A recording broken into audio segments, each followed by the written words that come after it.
جناب عارف عباس صاحب مصباحی مسجد العلی سے ایک نورانی بیان سبا کروا رہے تھے. ہمارے بیچ خطیب الہند خطیب مشرق علامہ مولانا حضرت عبید اللہ اعظمی صاحب سابق رکن راجیہ سبھا تشریف رکھتے ہیں. ان سے ہم تمامی حضرات ابھی ایک نورانی بیان اہل بیت اطہار پر سماعت کرنا ہے. کہ راہ حق میں سر کٹائیں یہ ہے پیغام حسین، ظلم کو جڑ سے مٹائیں یہ ہے پیغام حسین. جھک نہ پائے سر کبھی ظلم و ستم کے سامنے، سر در خالی جھکائیں یہ ہے پیغام حسین. اور مفلس و نادار کو بھی یاد رکھیں ہم سدا، بھوکوں کو کھانا کھلائیں یہ ہے پیغام حسین. ہر گلے شکوے مٹا کر ہم دلوں سے دوستوں اہل ایمان پاس آئیں یہ ہے پیغام حسین. کام آئے ہم سبھی کے وہ کسی مذہب کا ہو، حق پڑوسی کا نبھائیں یہ ہے پیغام حسین. کام آئے ہم سبھی کے وہ کسی مذہب کا ہو، حق پڑوسی کا نبھائیں یہ ہے پیغام حسین. معاف کر دینا علی کی سیرتوں میں ہے جلال، بے قصوں پہ رحم کھائیں یہ ہے پیغام حسین. حضرات ہم ان کے انتظار میں بہت دیر سے، جن کی چاہت میں، جن کے اس سوز و گداز تغییر کے لیے بے چین تھے، بے قرار تھے. عالی وقار عزت مآب حضرت علامہ مولانا عبید اللہ اعظمی صاحب مدثر العلی سابق رکن راجیہ سبھا تشریف رکھتے ہیں، جو ہمیشہ کی طرح اس بار بھی اس دیار میں اپنی تمام سوز و گداز کو پیش کرنے کے لیے ہمارے بیچ تشریف رکھتے ہیں. میں بڑی ہی مؤدبانہ گزارش کرتا ہوں علی وقار علامہ مولانا عبید اللہ اعظمی صاحب مدثر العلی سے کہ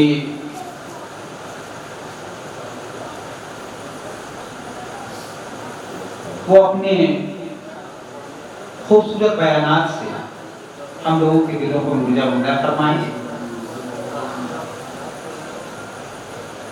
میں نعرہ تکبیر نعرہ رسالت سے ان کا استقبال اور ان کی آمد کی روشنی میں نعرہ تکبیر، نعرہ تکبیر، نعرہ رسالت، نعرہ حیدری. حضرت ایک ایسی شخصیت جو بیان کے درمیان خود اشتباہ ہو جائے، اس سے اس شخصیت کا ثبوت ملتا ہے کہ کس قدر اور کس حد تک وہ اہل بیت اطہار سے محبت کرتا ہے.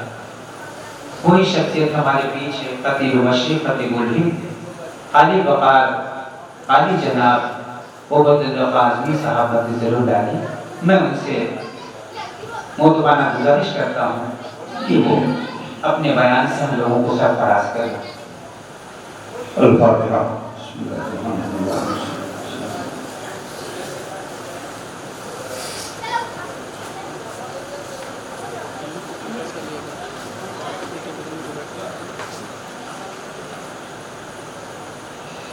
ان اللہ وملائکتہ یصلون علی النبی یا ایھا الذین آمنوا صلوا علیہ وسلموا تسلیما. صلی اللہ علی النبی وآلہ صلی اللہ علیہ وسلم. صلاۃ و سلام علیک یا رسول اللہ وسلم علیہ یا حبیب اللہ. سبحان ربک رب العزة عما یصفون وسلام علی المرسلین والحمد للہ رب العالمین.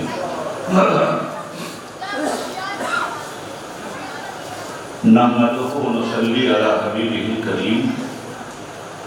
الحمدللہ الحمدللہ وکفی وسلام علی عبادہ الذین اصطفی. اما بعد اعوذ باللہ من الشیطان الرجیم. بسم اللہ الرحمن الرحیم. وَإِذِ ابْتَلَىٰ إِبْرَاهِيمَ رَبُّهُ بِكَلِمَاتٍ فَأَتَمَّهُنَّ قَالَ إِنِّي جَاعِلُكَ لِلنَّاسِ إِمَامًا قَالَ وَمِنْ ذُرِّيَّتِي قَالَ لَا يَنَالُ عَهْدِ الظَّالِمِينَ. سبحان اللہ. آمنت باللہ صدق اللہ العلی العظیم. درود پاک پڑھ لیجیے. اللہم صلی مولانا محمد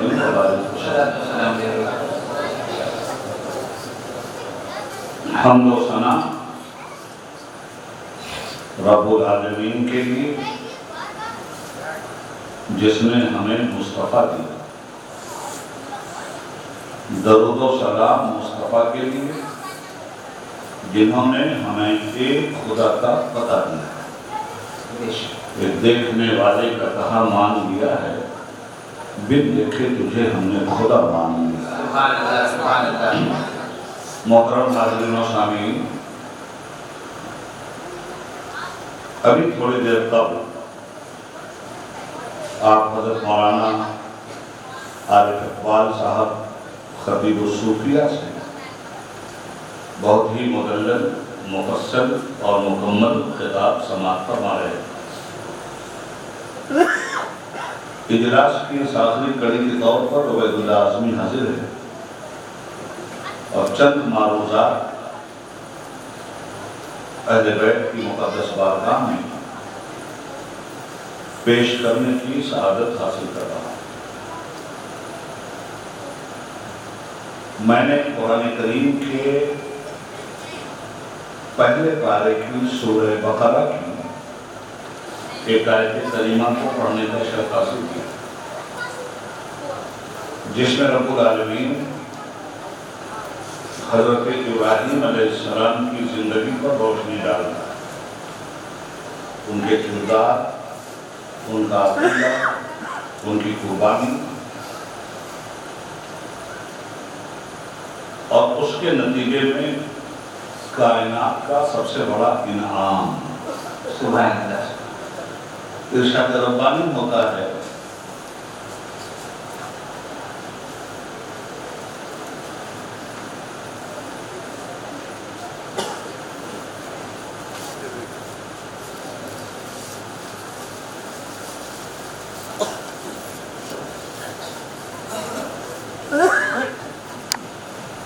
وَإِذِ ابْتَلَىٰ إِبْرَاهِيمَ رَبُّهُ بِكَلِمَاتٍ فَأَتَمَّهُنَّ.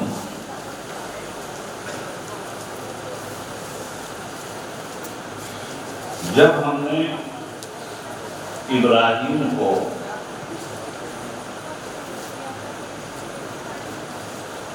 امتحان میں ڈالا اور چند چیزوں کے ذریعے ابراہیم کی آزمائش کی،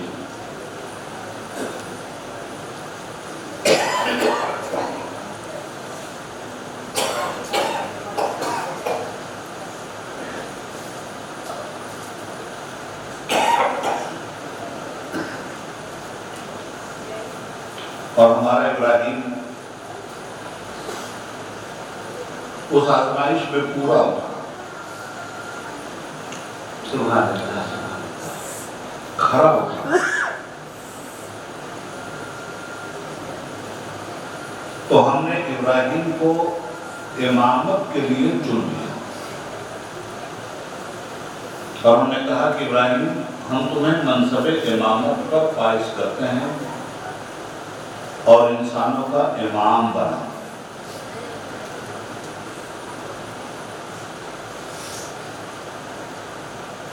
قال ومن ذریتی،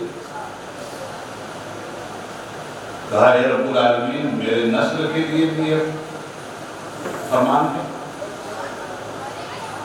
میری نسل اور میری ذریت کو بھی امام بنائے گا. سبحان اللہ سبحان اللہ. قال لا ینال عہد الظالمین. فرمایا ابراہیم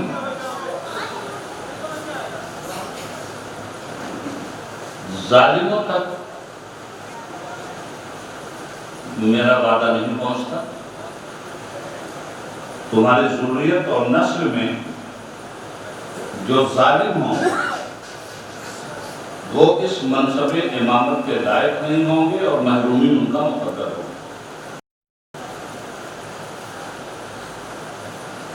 ابراہیم علیہ السلام نے کوئی ایسی جانی و مالی قربانی نہیں تھی جو بارگاہ رب العالمین میں پیش نہ کی. بے شک. ہجرت، نمرود سے ٹکراؤ، شعلہ پرچم سرخ لہرا رہا ہے اور نعرے نمرود میں جانا، بیوی اور بچے کو بیواد غیر ذی زرعین عند بیتک المحرم،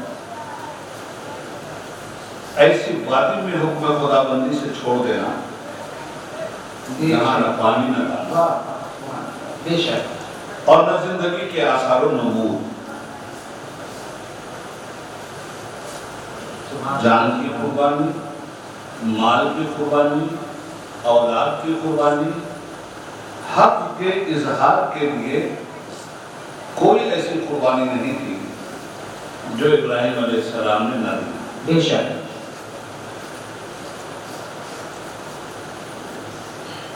جلانے کے لیے جنگل سے اس نے کی جمع لکڑی لگائی آگ ایسی جیسے کہ دوزخ بڑا اٹھی، تو پھینکا اس میں ابراہیم کو. قدرت خدا کی تھی. اٹھائی آنکھ اپنی، جس طرف نمرود نے دیکھی چمن کے پتے پتے پر خلیل اللہ لکھا. سبحان اللہ سبحان اللہ. امامت تمہیں دے رہا ہوں اور تمہاری نسل میں امامت کے حقدار وہ لوگ ہوں گے جو تمہاری یاد کو، تمہاری ہجرت کو، تمہاری قربانی کو، تمہارے ایثار کو استقامت کے ساتھ منصہ شہود پہ جلوگر کرتے رہے. سبحان اللہ سبحان اللہ. امامت پیغمبر انسانیت، خاتم الانبیاء حضرت محمد مصطفیٰ صلی اللہ علیہ وسلم کے لیے نسل ابراہیمی میں ہمارے پیغمبر بھی تھے اور ابو لہب، بے شک. حضرت علی بھی تھے اور ابو جہل. رب العالمین کہتا ہے لا ینال عہد الظالمین، میں ظالموں کو امامت نہیں دوں گا. بے شک. واہ واہ. نسل ابراہیمی میں حسین بھی تھے اور یزید بھی تھے. بے شک. اور رب کہہ رہا ہے لا ینال عہد الظالمین، ظالم کو امامت کا منصب نہیں دوں گا. جس ظالم کو امامت کے منصب سے محروم کیا گیا وہ حکومت کے منصب کا دعویدار ہو گیا تھا، کیا امام اس کا مقابلہ نہیں کرتا؟ بے شک.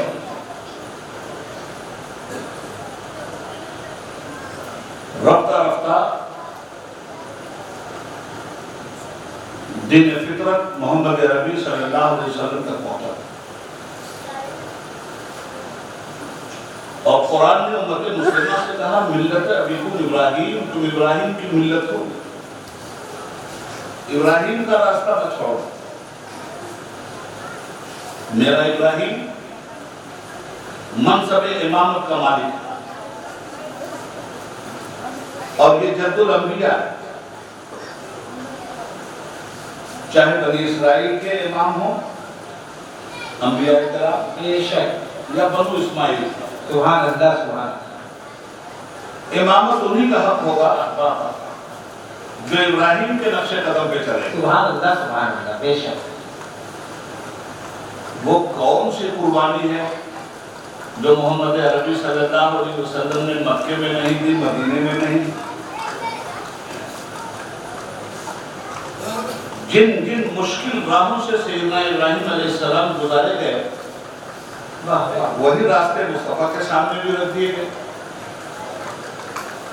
اور جس بنیاد پر امام محمد چنا گیا اسی بنیاد پر نبوت کا تاجدار امام عدل انصاف بن کر سیدنا ابراہیم علیہ السلام کی سنتوں کو زندہ کرتا ہے۔ سبحان اللہ سبحان اللہ۔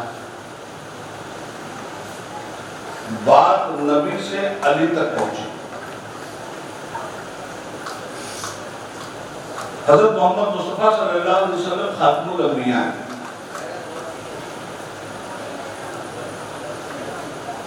اور حضرت علی فاتح الاولیاء۔ سبحان اللہ سبحان اللہ۔ حضور پر نبوت ختم ہو رہی ہے، حضرت علی پہ امامت کا دروازہ کھل رہا ہے، حضرت علی پہ ولایت کا دروازہ کھل رہا ہے۔ سبحان اللہ سبحان اللہ۔ اب مولا کائنات کی زندگی پہ نظر ڈالیے،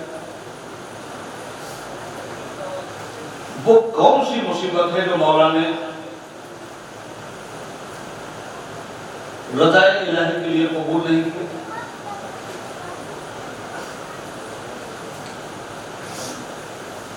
خلوت سے لے کے جلوت تک مولا کائنات نے نظام مصطفیٰ کو برقرار رکھا اور عدل و انصاف کی اس منزل سے گزرے کہ خلیفہ وقت ہیں، امیر المومنین ہیں۔ سبحان اللہ سبحان اللہ۔ ایک یہودی زرہ چوری کرتا ہے، کیس عدالت اسلامیہ میں جاتا ہے، مدعی کی حیثیت سے حضرت علی عدالت میں حاضر اور مدعی کی حیثیت سے چور۔ بے شک۔ اسلام کا چیف جسٹس جسے منتخب حضرت علی نے کیا ہے، واہ واہ واہ۔ چیف جسٹس آف اسلام کی عدالت میں خلیفہ اپنا کیس لے کے جا رہا ہے، سبحان اللہ سبحان اللہ۔ مدعی بھی موجود، مدعی بھی موجود، ثبوت مانگ رہی ہے اسلامی عدالت، کس سے؟ مولا سے۔ حضرت علی سے ثبوت مانگ رہی ہے عدالت، ثبوت پیش کیجیے، گواہ پیش کیجیے، اور آپ جانتے ہیں کہ بلا ثبوت کیس کنڈکٹ آف کورٹ ہو جاتا ہے۔ مولا کائنات نے ثبوت میں امام حسن علیہ السلام کو پیش کیا۔ اب عدالت اسلامیہ کہتی ہے کہ مولا بیٹے کی شہادت اس معاملے میں قبول نہیں کی جائے گی، کوئی باہری شہادت نہیں۔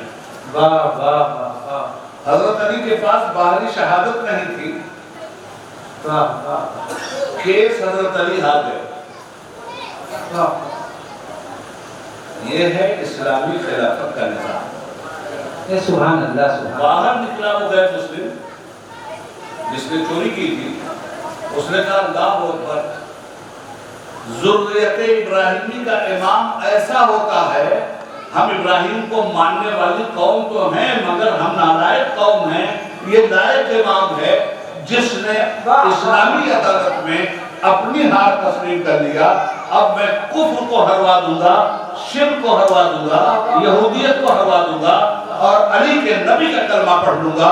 علی دست مبارک پڑھاؤ، پڑھتا ہوں اسلام کی صداقت کا۔ نعرہ تکبیر، نعرہ تکبیر، نعرہ رسالت، نعرہ حیدری۔ سبحان اللہ سبحان اللہ سبحان اللہ۔ امام حسن مصطفیٰ تک امامت ہو، حسن مصطفیٰ نے اسلامی خلافت کو آنے والے دور ضلالت سے بچانے کے لیے جب دیکھا کہ امیر معاویہ بلا حکومت کے راضی نہیں ہو سکتے، تو بڑی فوج رکھنے کے بعد بھی رسول اللہ کی زبان مبارک سے نکلے ہوئے الفاظ کے پیکر اس سید نے امت کے انتشار کو اتفاق میں تبدیل کرنے کے لیے، سبحان اللہ سبحان اللہ، امت کو خون خرابہ سے بچانے کے لیے، وحدت اسلامی کو قائم کرنے کے لیے نبی کریم کے عظیم شہزادے نے چند شرائط کے ذریعے امیر معاویہ کو حکومت سونپ دی۔ ان شرائط میں جو اہم شرط تھی وہ یہ تھی کہ تم اپنے بعد کسی کو جانشین نہیں بناؤ گے، اور یہ خلافت، یہ حکومت ہماری طرف لوٹے گی۔ افسوس ہے کہ جناب امیر معاویہ نے وعدہ وفا نہیں کیا۔ لوگوں نے جو امام حسن کے چاہنے والے تھے، قوم جذباتی ہوتی ہے نا، بے شک، تو اس زمانے میں بھی جذباتی تھے۔ امام المسلمین کہنے کے بجائے تانا دیتے ہوئے، مذاق اڑاتے ہوئے جو مولا کے چاہنے والے جذباتی لوگ، وہ امام حسن کو آر المسلمین کہنے لگے، مسلمانوں کے لیے شرمندگی کی چیز۔ امام کہتے تھے کہ امت مسلمہ کو بچانے کے لیے اگر مجھے کسی شرمندگی تک بھی جانا ہو تو میں تو اس امام مطلق کا نواسا ہوں بے شک بے شک، سبحان جو اللہ سبحان امت کو اللہ، بچانے کے لیے قرآن کی زبان میں حریص ہے۔ واہ واہ واہ، حریص علیکم بالمؤمنین رؤوف الرحیم، تمہارا نبی تو تمہاری حفاظت کے لیے حرص کی منزل تک جا رہا ہے۔ اور مسلمانوں، امیر معاویہ کے دور حکومت میں تمہیں تجربہ ہو جائے گا، جو لوگ خلافت کی جڑیں اکھاڑنے کے لیے بادشاہت اور ملوکیت کا راستہ اپنا رہے ہیں اور ان کا ساتھ دے رہے ہیں، میں یہ قربانی تو دے رہا ہوں، مگر تمہیں پتہ چل جائے گا کہ خلافت اور ملوکیت میں فرق کیا ہوتا ہے۔ بے شک، جب امامت کے ہاتھ میں حکومت ہوتی ہے تب اسلام کا چہرہ کیسے نکھرتا ہے، اب جب ملوکیت اور بادشاہت کے حصار میں اسلام آ جاتا ہے تو اسلامی سنت بدعتوں میں کیسے تبدیل ہوتی ہے۔ اور 20 سال کی حکومت جناب امیر معاویہ کی، اس حکومت میں جو بھی فیصلے ہوئے، جو بھی زیر و بم آئے، دنیا اسلام نے اچھی طرح سے جان لیا کہ خلافت الہیہ میں واہ واہ واہ واہ، اور ملوکیت انسانیہ بے میں شک، کیا فرق ہوتا ہے۔ خیر و برکت کا دور گیا، ناانصافیوں کا دور آیا، اور یہ ساری چیزیں ایسا نہیں تھا کہ خلاف توقع تھی۔ نبی کریم صلی اللہ علیہ وسلم کے فرمان کے مطابق میرا دور نبوت تو رحمت ہے، میرے بعد کا جو دور ہوگا وہ دور صداقت و رحمت ہوگا، اور میرے منہج پر چلنے والی حکومت اسلامیہ کی مدت 30 سال رہے گی، اس کے بعد بادشاہت آ جائے گی، ملوکیت آ جائے گی۔ الگ منہاج النبوت، یہ 30 سال جو خلافت راشدہ کا ہے، بے شک، 29.5 سال پہ مولا کی شہادت ہو رہی ہے، بے شک، اور 6 مہینے میں 30 سال کی فرمان رسالت کی بنیاد پر تکمیل ہو رہی ہے امام حسن کی امامت و خلافت۔ اس کے بعد کے دور کو حدیث میں آتا ہے کہ وہ دور ظلم و ناانصافی ہوگا۔ اب 20 سال کے زمانے میں جنگ صفین آپ کے سامنے آ رہی ہے، رسول پاک کے فرمان کے مطابق ناانصافیوں کا وہ دور آیا بے شک جس میں اللہ کے رسول نے فرمایا تھا کہ عمار ابن یاسر جو میرا محبوب اور چہیتا صحابی ہے، اس کو مسلمانوں کا باغی گروہ قتل کرے گا۔ جب جناب امیر معاویہ کی فوج نے انہیں قتل کیا اور سر بھی کٹوا کے منگا لیا گیا، تو عمرو بن العاص جو مشیر خاص تھے جناب امیر معاویہ کے، انہوں نے انہیں یہ حدیث یاد دلائی کہ معاویہ جنگ بند کر دو، حق پہ نہ ہونا تسلیم کر لو، بے شک حق علی کے ساتھ ہے، باغیوں کی لسٹ میں تم اور تمہاری جماعت ہے۔ فرمان رسالت کی روشنی میں یہ کہہ رہا ہوں، عمار کو تمہاری فوج کے لوگوں نے قتل کیا ہے، اور اللہ کے حبیب نے فرمایا تھا کہ عمار کو قتل کرنے والا گروہ باغیوں کا گروہ ہوگا، اس لیے بغاوت ثابت ہو گئی، آپ کی جماعت باغی ثابت ہو گئی فرمان رسالت کی بنیاد پر۔ اب تو علی سے جنگ بند کرو، اور اگر لڑنا ہی ہے تو اتنے مسلمانوں کے قتل و خون کا جو معاملہ ہو رہا ہے، یاد رکھیے گا جنگ صفین میں دونوں سائڈ سے تقریباً 80,000 مسلمانوں نے ایک دوسرے کو مارا۔